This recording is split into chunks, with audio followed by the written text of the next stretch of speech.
Let me first thank those of you who have been so kind and generous in your felicitations and your very heart touching warm words that you have accorded to me. I appreciate all of it deeply, and I am delighted that many of you recognize that we've tried our best here at the bank to be of service to the continent. Let me try going straight to some of the questions that were posed alongside the comments that were made. The first question came from Festus Umukoro. He asked, what direct positive impact has your position brought to the masses in Africa? You know, that question could be tackled from many different angles, but suffice to say that my 5 years here at the bank has seen a very important focus on serving the citizens, not just serving the governments. And so it's really been about the results that our relationship with the governments can deliver directly to the citizens.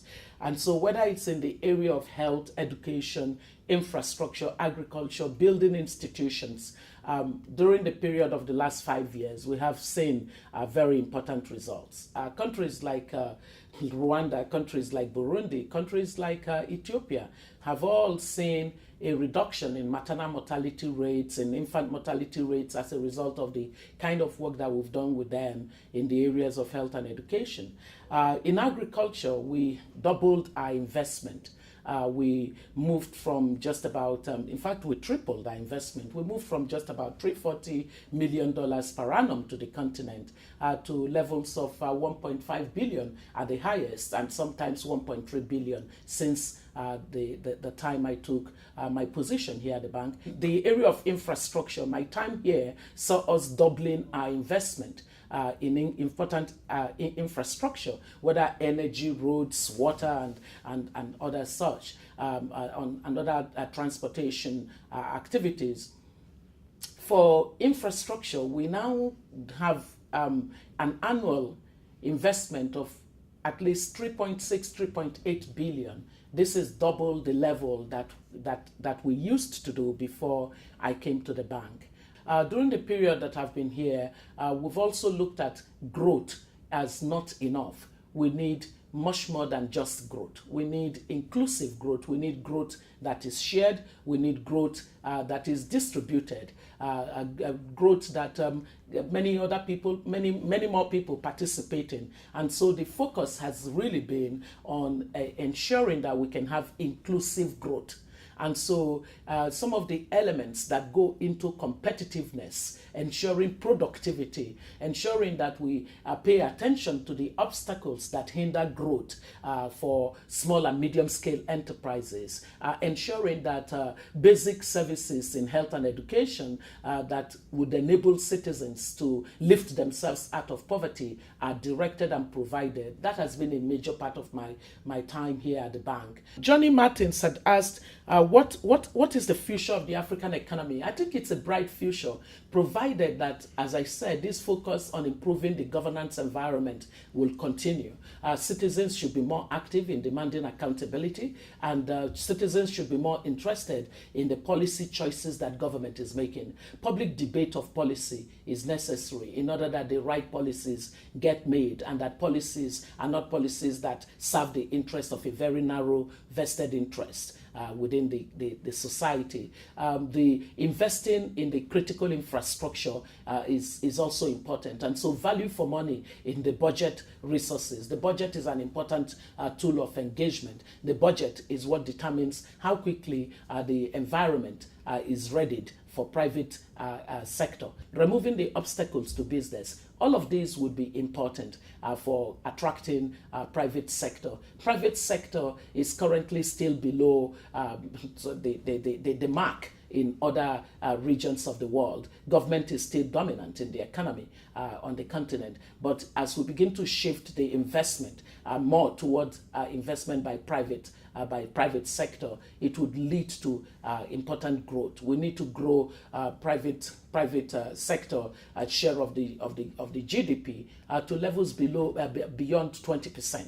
Then there was the question about Why is Africa still the poorest place on earth, although the World Bank has poured billions of dollars into Africa over many years? That is a very a good question, but it's a question beyond the World Bank investment. It is really a question as to, despite all of the resources that Africa has earned over the several decades of the independence of a number of these countries, how come it hasn't been able to achieve exactly the same amount of the same level of economic growth and development as other countries in other parts of the world? A lot of the problems that we've seen on the continent has been the problem of elite capture of the state.